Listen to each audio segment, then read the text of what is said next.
महाराष्ट्र विधानसभा चुनाव में बीजेपी की प्रचंड जीत के साथ ही प्रदेश में महायुति की सरकार एक बार फिर बनने जा रही है। वहीं उत्तर प्रदेश के उपचुनाव में बीजेपी ने शानदार प्रदर्शन किया है। इसके साथ ही अन्य राज्यों में हुए उपचुनाव में भी एनडीए का प्रदर्शन अच्छा रहा है। इस बीच राजधानी दिल्ली में बीजेपी की जीत का जश्न मनाया गया। प्रधानमंत्री नरेंद्र मोदी बीजेपी मुख्यालय पहुंचे और कार्यकर्ताओं को संबोधित किया। केरल की वायनाड लोकसभा सीट पर हुए उपचुनाव में कांग्रेस की प्रियंका गांधी वाड्रा ने अपने भाई राहुल गांधी का रिकॉर्ड तोड़ दिया। उन्होंने इस सीट से बहुत ही बड़े अंतर से जीत हासिल की है। प्रियंका गांधी ने अपने निकटतम प्रतिद्वंदी को 4,10,931 वोटों के अंतर से हराया है। उन्होंने सीपीआई उम्मीदवार सत्यन मोकरी को हराया है। प्रियंका गांधी का यह पहला चुनाव था।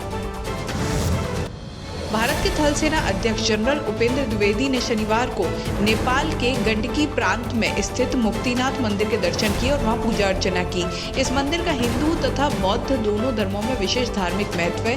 नेपाल सेना मुख्यालय के सूत्रों ने बताया कि जनरल द्विवेदी ने पोखरा में नेपाल सेना के पश्चिमी डिवीजन मुख्यालय का भी दौरा किया, जहां मेजर जनरल संतोष वल्लभ पौड्याल से उनकी गर्मजोशी से मुलाकात हुई और उन्होंने स्वागत किया।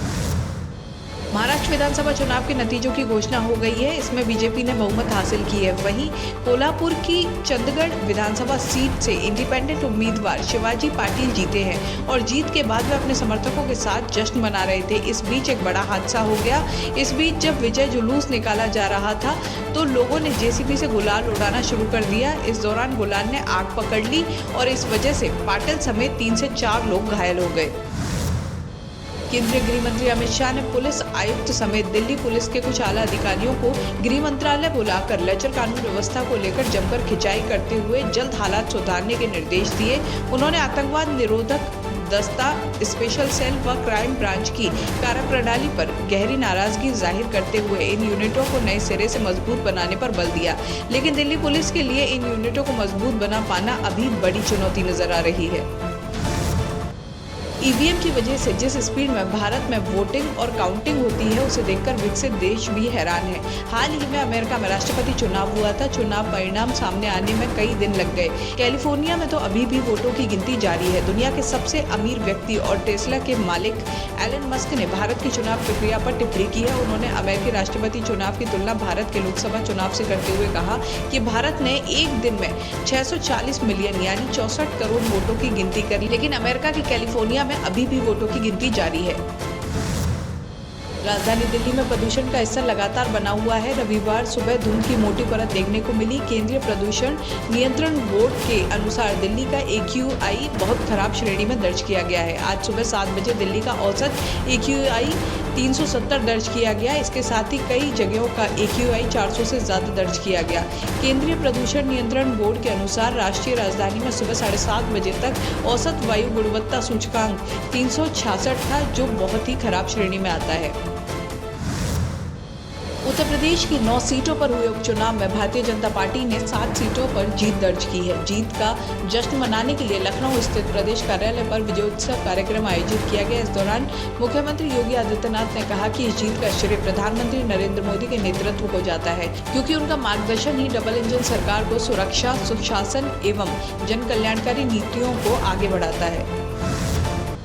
दिसंबर 2023 में मध्य प्रदेश में विधानसभा के चुनाव हुए। बीजेपी को बम्पर जीत मिली और राज्य में सरकार बनी। शिवराज सिंह चौहान को सत्ता से बाहर कर मोहन यादव को मुख्यमंत्री बनाया गया। विधानसभा चुनाव के ठीक बाद देश में लोकसभा चुनाव हुए। बीजेपी ने मध्य प्रदेश की सभी 29 सीटों पर जीत दर्ज की। इस जीत का सेहरा पीएम मोदी और शिवराज सिंह चौहान के सिर बंधा।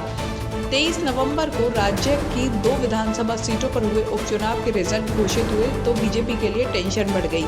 2 सीटों के उपचुनाव में बीजेपी को 1 सीट पर जीत मिली और 1 सीट पर हार का सामना करना पड़ा।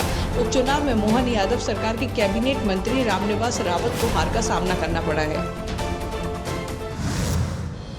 महाराष्ट्र में बम्पर जीत के बाद आज प्रधानमंत्री नरेंद्र मोदी अपने मासिक रेडियो कार्यक्रम मन की बात के जरिए लोगों से जुड़े। मन की बात कार्यक्रम हर महीने की अंतिम रविवार को टेलीकास्ट किया जाता है। कार्यक्रम तय समय सुबह 11 बजे शुरू होता है। आज प्रधानमंत्री नरेंद्र मोदी ने बुजुर्गों को डिजिटल अरेस्ट से बचाने के लिए अपनाने वाली प्रक्रिया पर जोर दिया। महाराष्ट्र और झारखंड में विधानसभा चुनाव के साथ ही पंजाब की 4 विधानसभा सीटों पर उपचुनाव भी हुआ। इन चारों विधानसभा सीटों पर हुए उपचुनाव के लिए शनिवार को मतगणना हुई।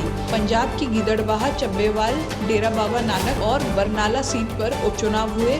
3 में आम आदमी पार्टी और 1 सीट पर कांग्रेस ने जीत दर्ज की है।